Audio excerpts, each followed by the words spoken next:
Hello, my name's Paul and welcome to Talking Music, where every song has a story. Today's song is ABBA, The Winner Takes It All.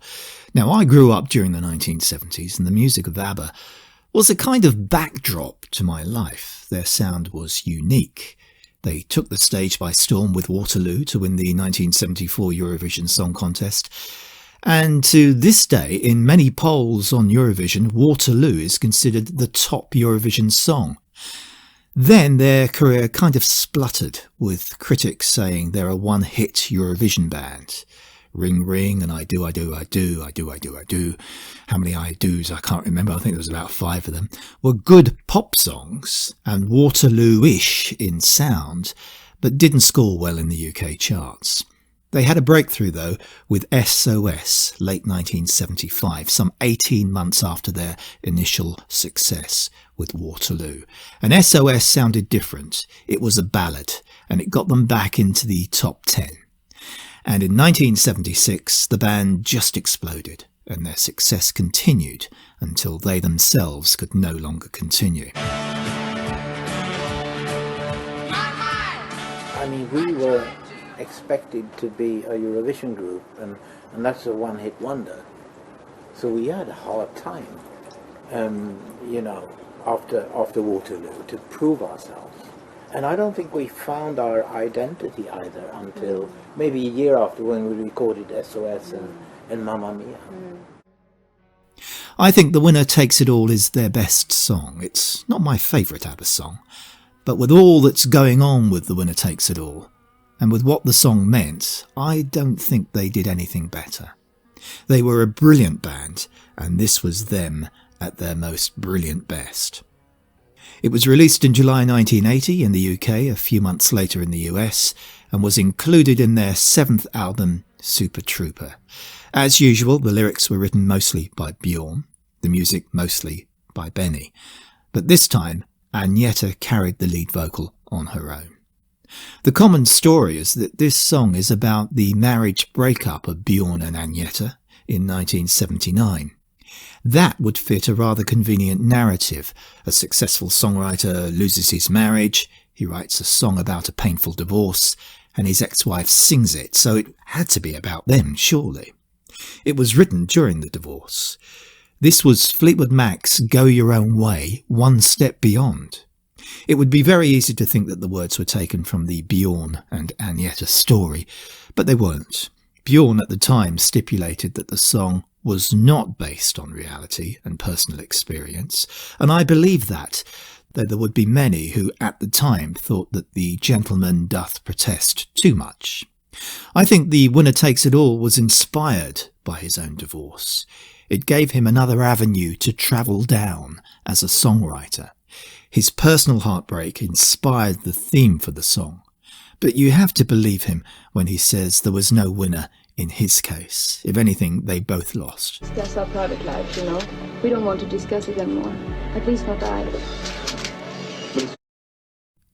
Bjorn was feeling the pain of the divorce to Agneta and used that emotion and wrote the lyrics as a new divorcee, imagining he was walking from room to room in the family home, devoid of furniture now that she'd gone.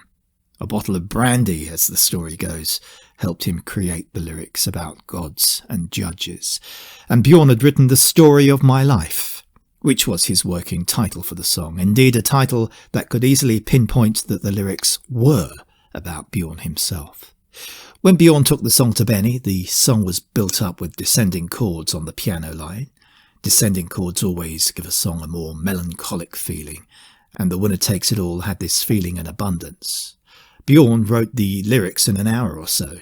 He said they came in a rush of emotion and brandy. Benny created the sound, even though at this time, 1979, both couples, Bjorn and Agneta, and Benny and Frida, were in crisis. They all individually knew, though, how important ABBA was, and they would strive to continue the work of the band, even though that work was set against a backdrop of heartache. Bjorn gave Agneta the lyrics and explained they were lyrics depicting a divorce, but not set in any reality they had shared. The words were fictional, not literal. When Frida first heard a demo of Dancing Queen, she teared up because of happy, joyous reasons. When Agneta heard the demo of The Winner Takes It All, she also teared up, but for completely different and obvious reasons.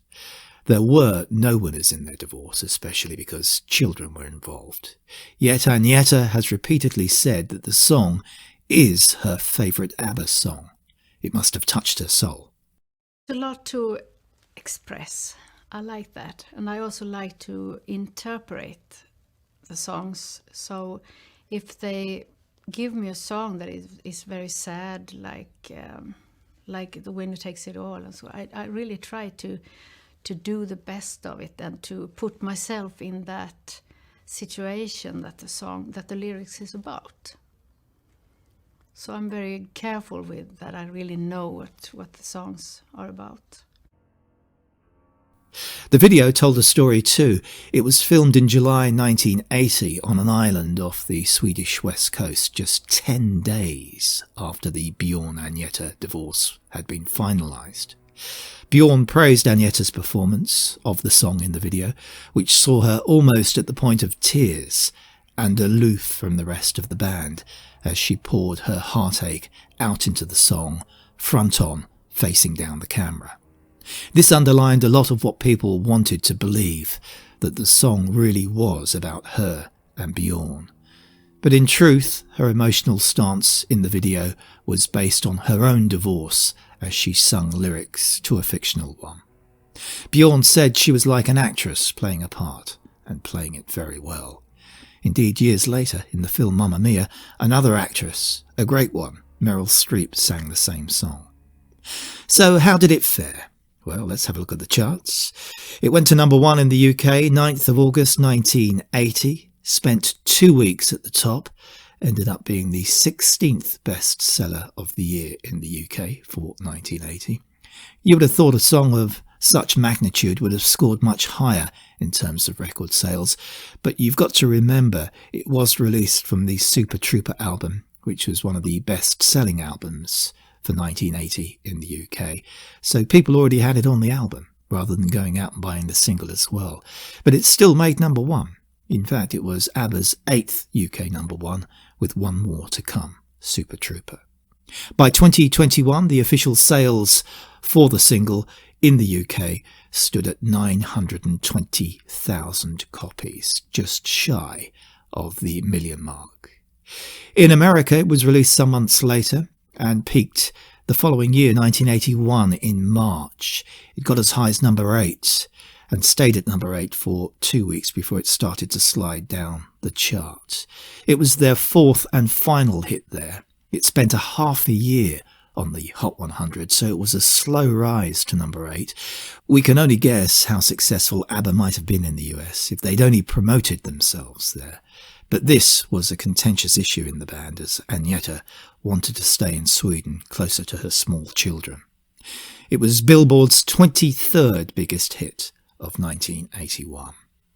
And in a TV poll in the UK to discover ABBA fans' favourite ABBA song, it came top, beating even Dancing Queen. I don't think that we know exactly what it is that we had or have.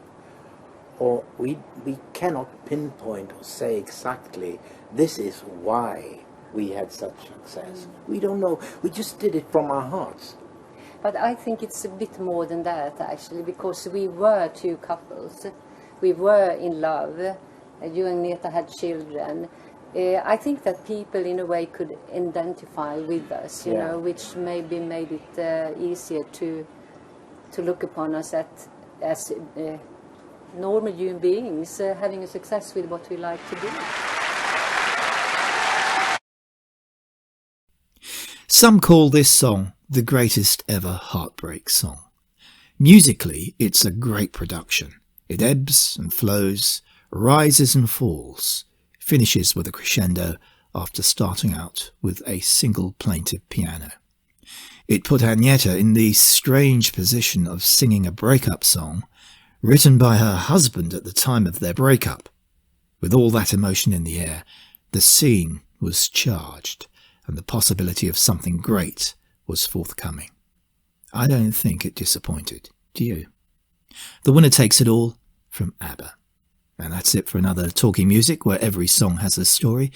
Please do subscribe to this channel, because we've got many more songs and videos, hopefully, that you will enjoy if you subscribe. So hit the subscribe button down below, and hopefully I'll catch you on another video. So until that time, I wish you well. Bye-bye.